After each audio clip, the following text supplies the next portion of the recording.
بار الها پروردگارا ما این لیاقت و شایستگی نداریم که بگیم فدای دین تو بشیم. پروردگارا اون دشمنانی که به پی قتل محمد رسول الله بودن، اونهایی که به پی قتل ابوبکر و عمر و عثمان و علی بودن، پروردگارا اینها امروز به پی قتل مسلمان ها و مؤمنین حرکت کردن. پروردگارا این لیاقت و شایستگی بر ما نیست. پروردگارا این لیاقت و شایستگی را نصیب ما بگردان و ما را در راه خود شهید بگردان.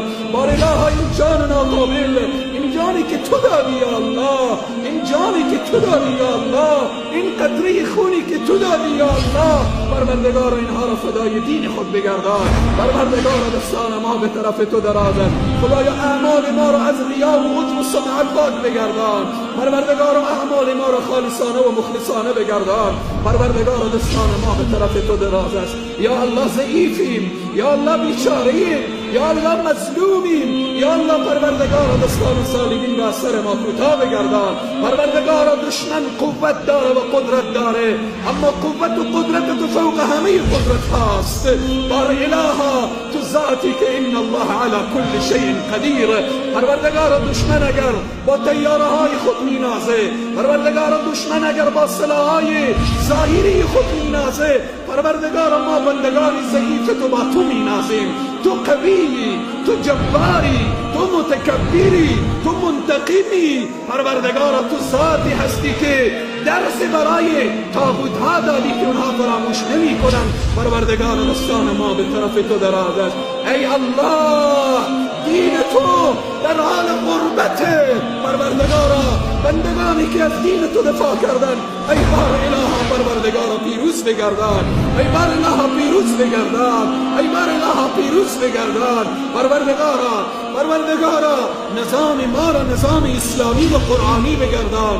پروردگارا قانون اسلام، قانون قرآن، قانون شریعت مقدس اسلام را در این سرزمین پیاده بگردان. بار الها پروردگارا خواهران و مادران و همسران ما را حفظ بفرما. خدایا اون خواهرانی که ندانسته اعتراض کردن، اونها از دین بیخبر هستن، پروردگار اونها را هدایت بفرما. پروردگار اونها را هدایت بفرما. بار الها پروردگار این جمع را مورد رحمت و مغفرت خود قرار بده. ای الله، هر کدام ما مشکلی داریم، پروردگار تو حلال المشکلاتی، مشکلات این جمع، مشکلات کل امت اسلامی را حل بفرما. خدایا جوانانی که مشکلی دارن با کسی گفته نمیتوانند، این عزیزانی که مشکلی دارن با کسی گفته نمیتوانند، تو علیم بذات الصدوری، یا الله تو حلال المشکلاتی، همه مشکلات را حل بفرما. پروردگار این جمع را در روز قیامت، در آن روزی که یوم لا ینفع مال ولا بنون، در آن روزی که یوم یفر المرء من اخیه و امه و ابیه، در آن روزی که فاذا جاءت الطامة الكبرى، در آن روزی که فاذا جاءت الصاخة، پروردگار اون روز سختیه. خدایا این جمع را در آن روز در زیر سایه عرش خود قرار بده. پروردگارا ما را در روز قیامت از شفاعت سرور سالار انبیا محروم نگردان. پروردگارا تو از ما راضی باش. پروردگارا تو از ما راضی باش. پروردگارا تو از ما راضی باش. پروردگارا ما را ببخش که در این سالها غفلت کردیم.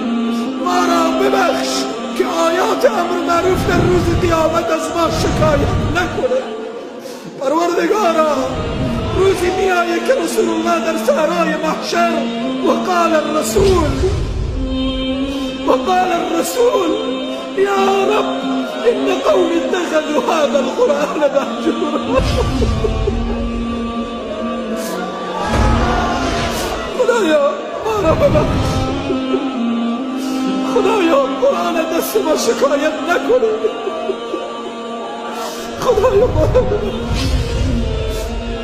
يا حي يا قيوم يا ذا الجلال والإكرام، ربنا لا تزغ قلوبنا بعد إذ هديتنا وهب لنا من لدنك رحمة إنك أنت الوهاب.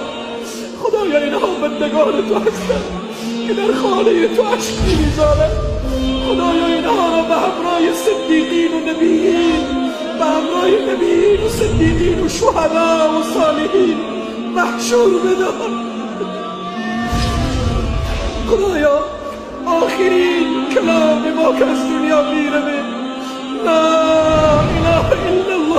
محمد رسول الله را جاری بگردان.